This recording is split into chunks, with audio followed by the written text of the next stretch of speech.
Minhas irmãs, meus irmãos, nós que estamos aqui presentes no presencial e também para nós que estamos no virtual, uma excelente noite, que Jesus nos ampare, que Jesus acalente o nosso coração, e eu vou pedir permissão e licença para dar uma boa noite especial para o tio Paulo Cesário, carinhosamente, pelo vínculo familiar que ele tem através do meu pai. Então, tio Paulo Cesário, receba o nosso carinhoso abraço, um beijo no seu coração, e que Jesus te abençoe junto com todos nós.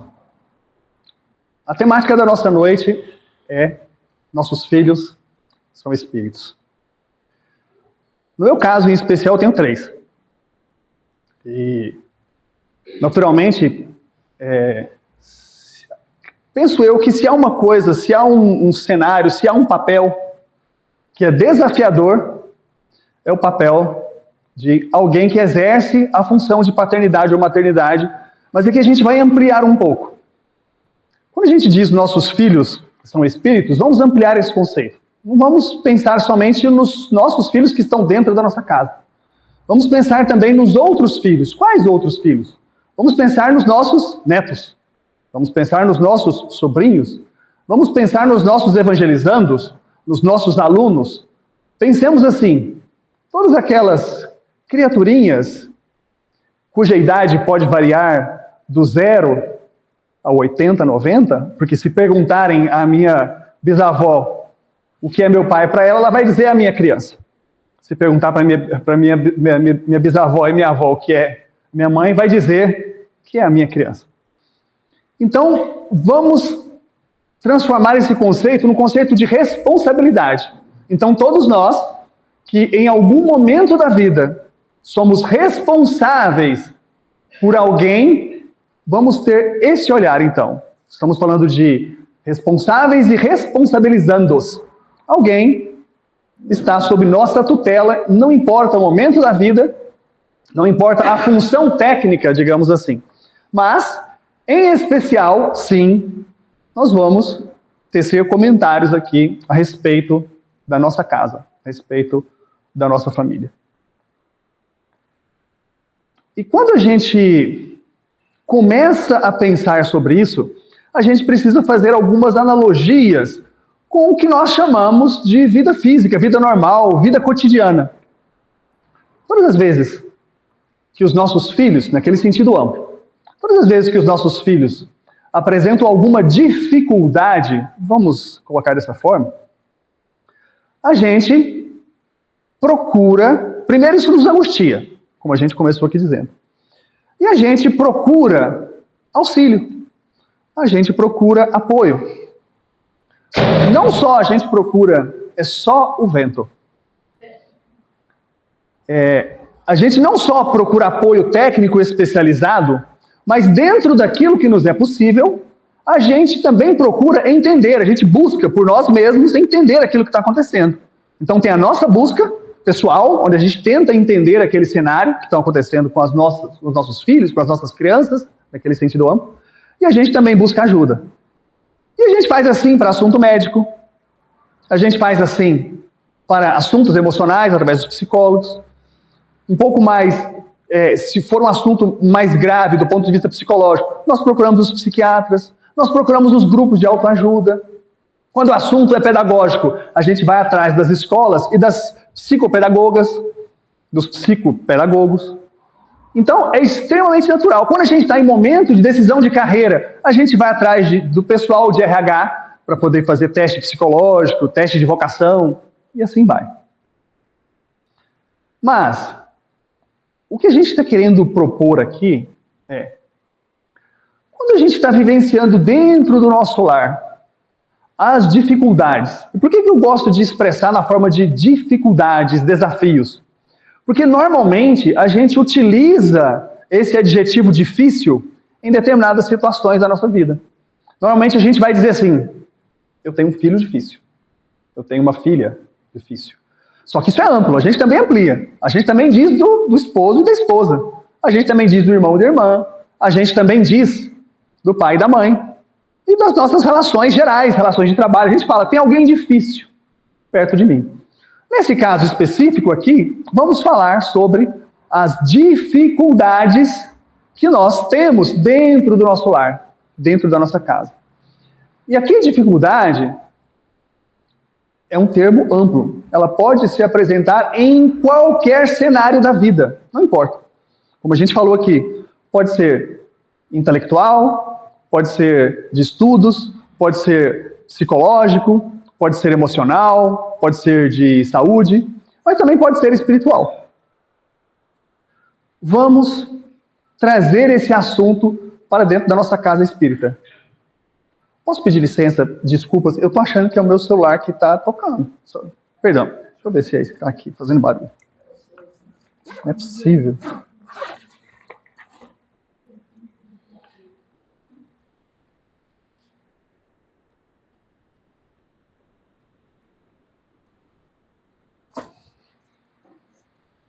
Como a gente vê, a gente também falha. Então, peço desculpas por isso, pela interrupção. Já está devidamente desligado. Ele estava com volume mínimo, mas o volume de ligação estava alto. Mas, voltando às nossas dificuldades. A questão é, a doutrina espírita nos apresenta um conceito muito básico para nós, e que ele começou a ser abordado aqui, quem pincelou ele inicialmente foi a tia Vilma. Quando ela diz assim, os filhos são nossos, não são posse, os meus filhos. E a gente precisa ampliar este conceito. Porque o que são, ou melhor, quem são os nossos filhos? Na doutrina espírita, Allan Kardec abordou essa temática em vários locais.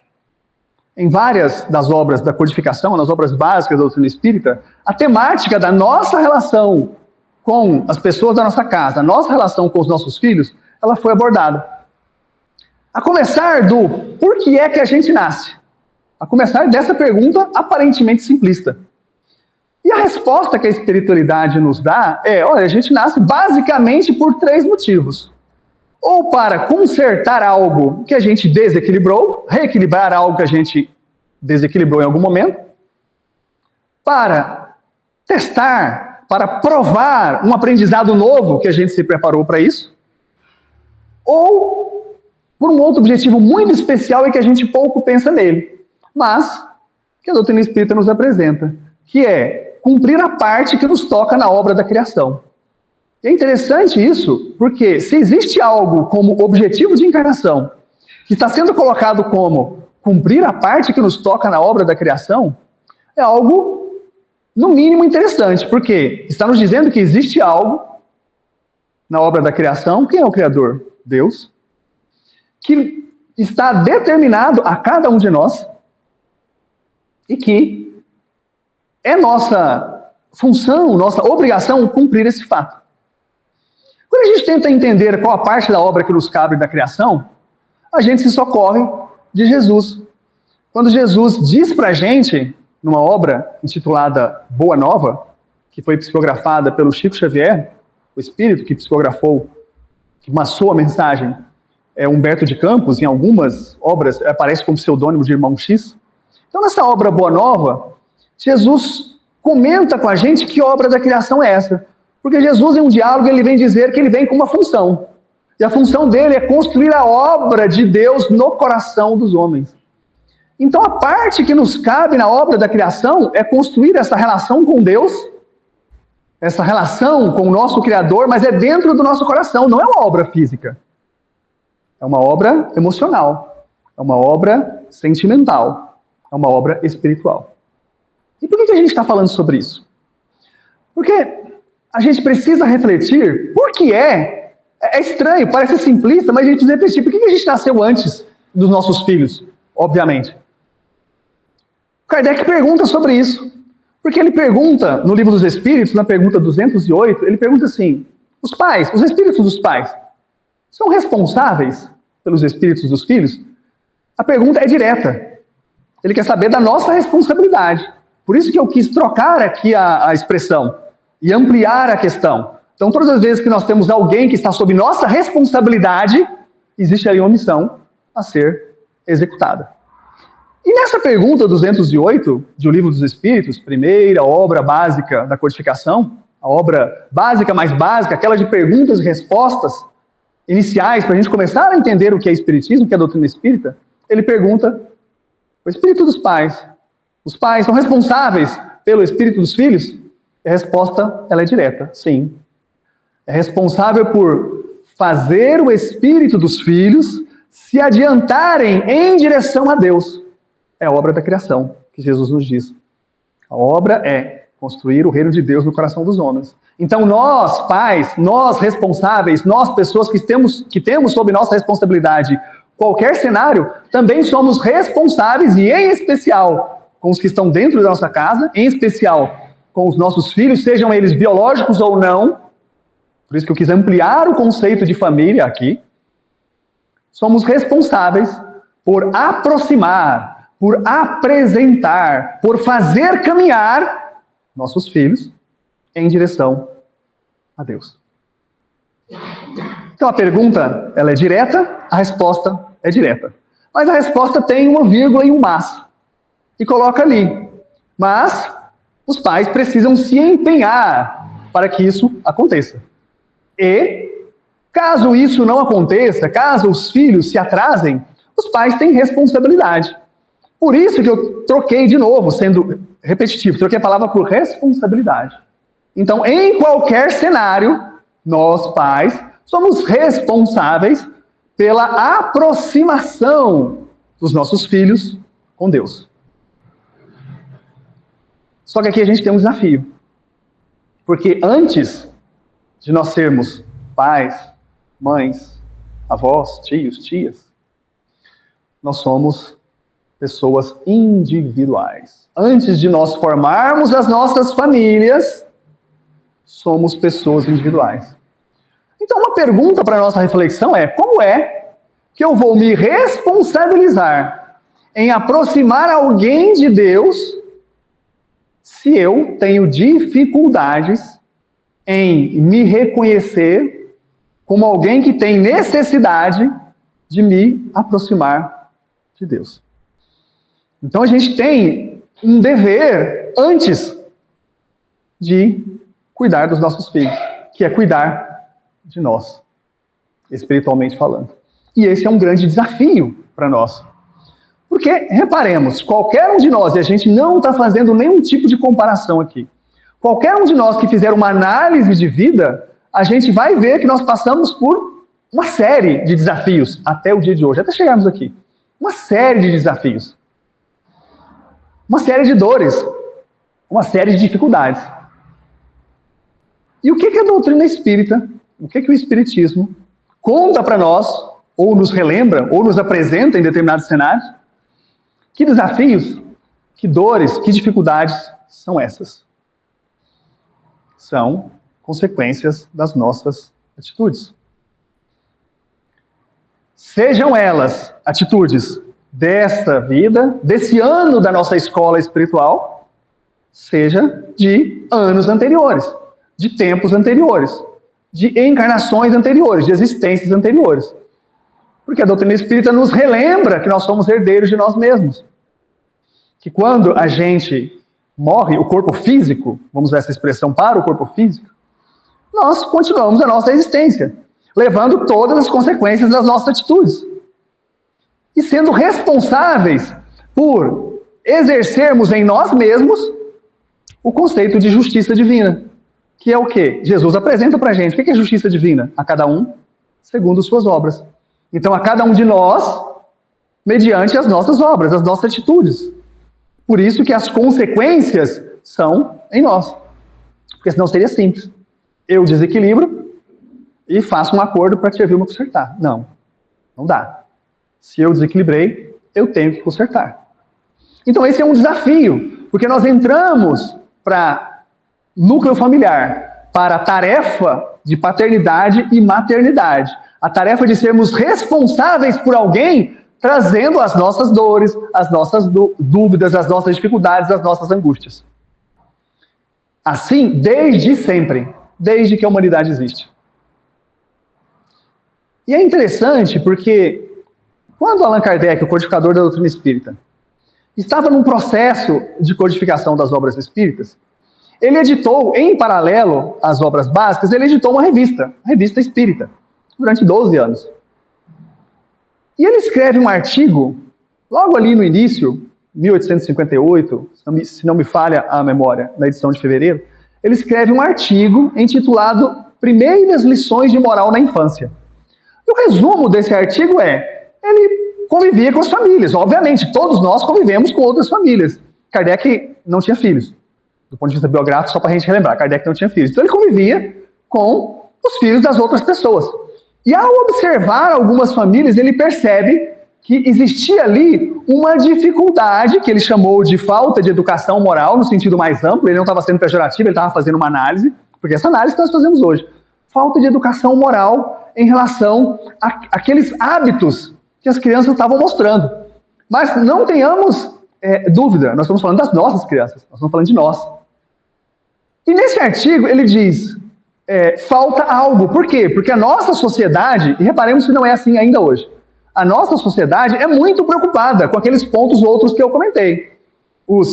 A saúde física, a saúde emocional, a parte intelectual, as dificuldades motoras, todos esses aspectos a gente tem preocupação e tem solução para isso na sociedade. O que a gente não tem solução ainda, essa solução está em formação, está em andamento, é sobre os aspectos morais. A gente precisava de alguém para falar sobre isso para nós. Quem é o mestre por excelência é Jesus. O tempo inteiro Jesus falando sobre aspectos morais para a gente. Mas quando a gente volta no artigo do Allan Kardec, ele fala, tá difícil. Estou observando aqui que as relações familiares e as crianças estão apresentando dificuldades. E ele diz, nós precisamos com urgência, reparemos, nós estamos em 1858, ele olhando do ponto de vista espiritual, do ponto de vista moral, aquelas relações familiares, ele diz, nós precisamos com urgência de algo fazer pelos pais. Porque os pais têm dificuldade, os pais não compreenderam que são espíritos. Os pais não compreenderam da necessidade da educação moral, do ponto de vista espiritual. Não compreenderam que todos nós somos espíritos e que as nossas atitudes têm consequências.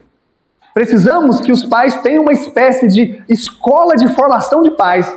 Kardec, 1858, falando sobre escola de formação de pais. Como preparar os pais para a educação moral da vida, e não somente para a educação intelectual, para a educação da saúde, para os aspectos psicológicos. Mas ainda hoje nós temos essa dificuldade. Então, quando a gente observa, estuda e aprofunda a doutrina espírita, a gente percebe que ela tem dois vieses, pelo menos, dentre vários, ela tem duas vertentes, dois vieses muito interessantes, muito importantes. Um, naturalmente, que é o básico, que é apresentar a imortalidade da alma, nos apresentar como espíritos eternos, nos apresentar as consequências das nossas atitudes, nos mostrar que nós temos comunicação, que, já que não existe morte, continuamos comunicando com os espíritos desencarnados. Quem são os espíritos desencarnados? Nossos entes queridos, que já foram antes de nós e que nos reencontraremos. Então esse é um viés natural, é uma visão natural da doutrina espírita. Mas ela tem um outro viés extremamente importante que permeia a obra inteirinha, que é o aspecto moral. Que a gente vê quando Allan Kardec apresenta para a gente, através da espiritualidade, a explicação da bem-aventurança das aflições, mostrando para a gente que todas as dificuldades, todos os sofrimentos, todas as dores têm a sua causa em nossa atitude, nessa encarnação ou encarnação anteriores. A pergunta é, por que você está falando sobre isso? Nós começamos a nossa fala falando sobre os desafios familiares e os desafios que os nossos filhos apresentam e que nós chamamos de difícil, e grifamos de vermelho. Meu filho é difícil, a minha filha é difícil.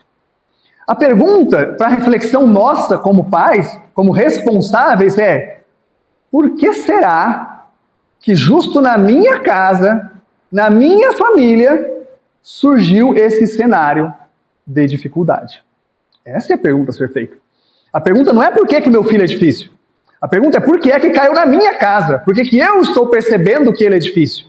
Por que eu estou indo falar para alguém, olha, lá em casa tem um cenário complicado?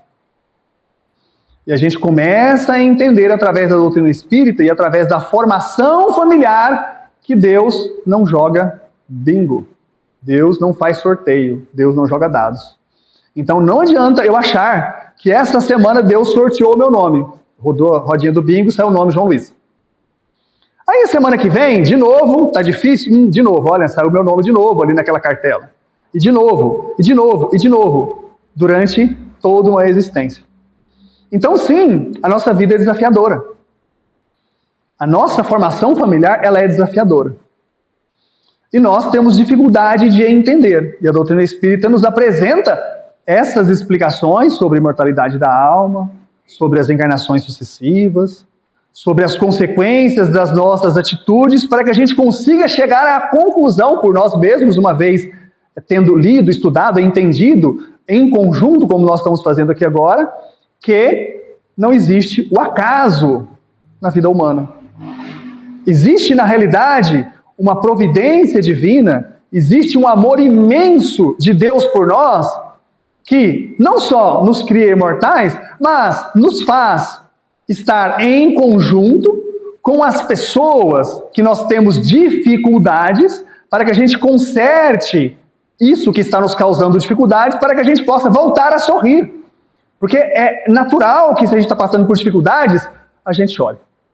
É natural que, se a gente está passando por dificuldades, as nossas dores da alma sejam complexas, sejam doloridas. E é nesse conceito que a gente começa a entender o convite de Jesus. Qual o convite de Jesus? A gente tem, no Evangelho de Mateus, um convite que Jesus nos faz e que nós já comentamos em outros momentos. Jesus nos convida: vinde a mim, todos, sem acepção, sem nenhuma diferença. Então não vai fazer diferença se eu estou em um corpo feminino ou masculino. A minha preferência religiosa, a minha preferência sexual, a minha preferência esportiva, a minha preferência política. A cor da minha pele, se eu estudei muito ou pouco, se eu moro na fazenda, se eu moro na cidade, se eu estou encarnado ou desencarnado. Não importa nada, nem o aspecto importa. O quanto eu estudei, o meu credo religioso, as filosofias que eu busquei, nada importa. Jesus diz: todos, venham a mim, todos que estão em dificuldades, que estão cansados, sobrecarregados, doloridos, sofridos, deprimidos, venham a mim. Porque ele tem essa condição de nos tirar dessa situação. E o que ele nos convida? Venham a mim para que sejamos aliviados. Mas a questão é: como seremos aliviados? Ele vai dizer, nesse mesmo versículo, ele continua assim: aprendei de mim, que sou brando e humilde.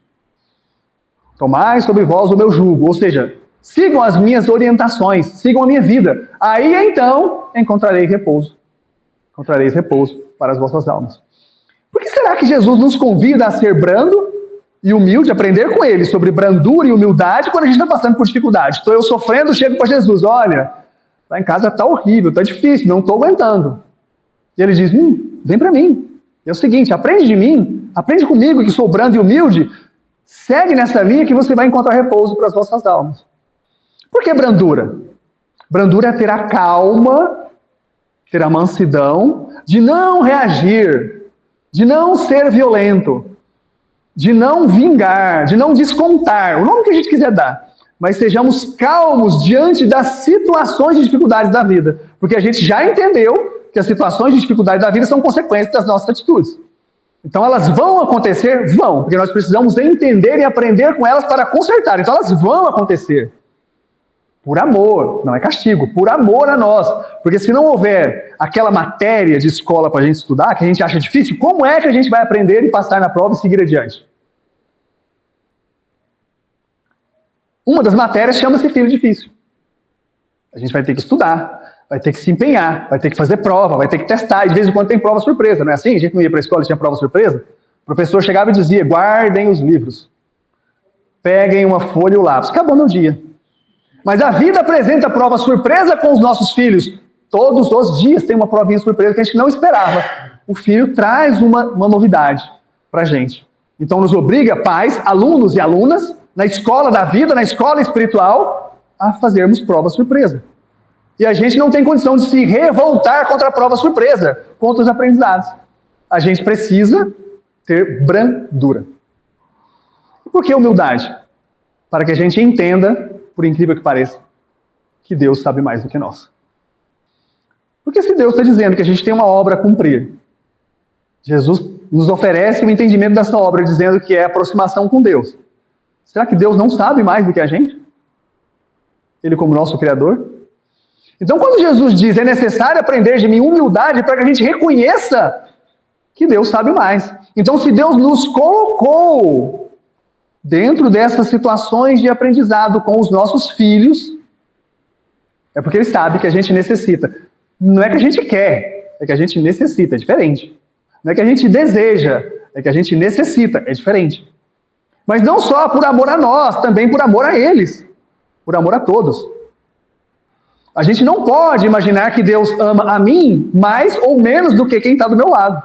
Porque senão Deus seria parcial, né? Seria injusto. Por que Ele pode gostar mais de mim do que do outro? Por quê? Só porque eu faço um pouco mais de bagunça, Ele gosta menos de mim, gosta mais do outro? Isso é típico de nós, pais humanos. Mas não é Deus. Lembra de uma passagem que Jesus comenta conosco? Olha, se vós que são pais humanos, que são maus, olha a expressão interessante que Jesus usa. Aos seus filhos, se o filho pede pão, a gente não dá pedra? Se de lá o pai que é bom, que é amoroso, que sabe tudo aquilo que a gente necessita, nos mínimos detalhes. Então, quando a nossa família é formada, e quando aparece dentro do nosso lar, um filho que a gente intitula com o adjetivo de difícil, e aí vale para todas as vezes que a gente usar a palavra difícil, a gente pode fazer essa reflexão. Se eu chamei algo de difícil, podemos saber que eu tenho algo a ver com aquilo. Algo eu fiz, algo em algum momento eu fiz, para necessitar aprender sobre aquilo que eu estou achando difícil. Mas é por amor. Porque nós temos essa necessidade. Porque Deus nos ama, de uma forma que a gente tem dificuldade de entender. Muitas vezes o amor de Deus se apresenta na forma de um não, quando a gente queria sim. Mas a gente, vamos lembrar, quantas vezes nós, aos nossos filhos, nossos pais em relação a nós, nos disseram não, por amor a nós. E a gente ficou sem entender, por quê? E se revoltou. Mas se a gente, que não tem essa sabedoria toda, diz não para os filhos em determinados momentos, Deus também diz não para a gente, como prova de amor. Então Jesus diz brandura e humildade. Brandura porque as situações de necessidade de aprendizado nossas como pais, sim, são complexas, são difíceis. Humildade para que a gente entenda a necessidade e aceite aquela necessidade. E que a gente procure, de alguma forma, tentar aprender e entender esse amor de Deus, embora seja difícil entender o amor de Deus, para que a gente possa exercitar esse amor com os nossos filhos.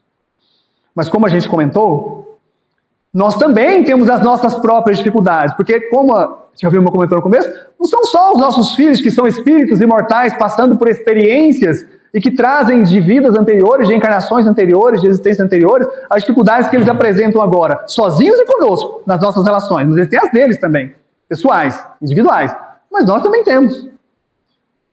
Então nós precisamos de apoio. Como a gente diz, todas as vezes que a gente precisa de apoio, a gente busca em algum lugar. Então, se a gente está tendo dificuldade de entender do ponto de vista espiritual as nossas relações familiares e as nossas próprias relações conosco mesmo, que a gente busque na doutrina espírita. Que a gente busque o apoio da casa espírita, através dos diversos estudos que a casa espírita oferece, dos diversos tratamentos de acolhimento espiritual que a casa espírita oferece. Que a gente busque conhecer as obras básicas, porque se a gente está falando que os nossos filhos são espíritos, assim como nós mesmos, onde é que a gente vai estudar sobre espírito? Nas obras básicas da codificação espírita, que Allan Kardec trouxe para a gente. Para que a gente comece a compreender essas relações. Livro dos Espíritos. Primeira obra básica. Do que esse livro trata? Abrimos uma página, só uma. O que esse livro trata? Os princípios da doutrina espírita. O que são os princípios? O conjunto de entendimentos que dão o alicerce, que são os primários, que depois serão desdobrados. Isso são princípios. Então, são os princípios da doutrina espírita. Sobre o quê? Imortalidade da alma, somos espíritos imortais. A natureza dos espíritos e as suas relações com os homens. A natureza dos espíritos e as suas relações com os homens. Então, ele está falando para falar sobre a minha natureza e como é que eu me relaciono com as pessoas? Sim. Vai falar sobre a natureza do meu filho e como é que ele se relaciona com as pessoas? Sim. Ele vai mostrar para a gente, em uma parte do Livro dos Espíritos, por exemplo, que existe aqui uma escala espírita, onde ele fala características gerais dos espíritos, Características gerais nossas, características gerais dos nossos filhos, do ponto de vista espiritual. Para que a gente entenda o que eles trazem, que nós chamamos de dificuldade. Para que a gente compreenda com quem nós estamos lidando quando a gente olha para o nosso filho e quando a gente olha no espelho. Para que a gente dê passos adiante nessa linha. Vai falar sobre as leis morais. Leis morais. Nós conhecemos leis físicas. Nós conhecemos leis de trânsito. E sabemos que leis existem para ser cumpridas com o objetivo de facilitar a convivência harmônica da sociedade e que existem consequências se as leis não são cumpridas. Isso é o conjunto geral de leis. Não sou da área de direito. Esse é o conjunto geral de ensinamentos sobre lei. Ok, mas existem leis morais ou leis espirituais. Por quê? Todas as vezes que nós burlamos as leis morais, lembra que a gente disse sobre consequência, que a gente leva de uma encarnação para outra? Basicamente, o que diferencia uma lei humana de uma lei moral ou espiritual é a abrangência e o tempo dela. Todas as vezes que a gente morre aqui na Terra, que a gente desencarna aqui na Terra, a lei de trânsito deixou de valer para nós. A lei moral, não. A lei moral a gente carrega para a encarnação seguinte. Porque a cada um, segundo suas obras. E o que é a lei moral? Um conjunto de leis espirituais criadas por quem? Deus. Aquele, sim, que nós precisamos, através da humildade, entender que sabe mais do que nós. Kardec pergunta, o que é a lei natural, lei divina? O que é essa lei moral? Ele diz, olha, é a lei que Deus criou para a felicidade dos homens, felicidade da humanidade. Interessante, né? Aí tem o mas, sempre tem que ter um mas, né? Lei moral é aquilo que Deus criou para a felicidade dos homens, sentido humanidade, não sentido masculino e feminino. Mas o homem é infeliz quando se afasta dela. Então Deus cria um conjunto de leis harmônicas que abrange todas as relações humanas, em todos os sentidos, do ponto de vista privado, público, social, tudo.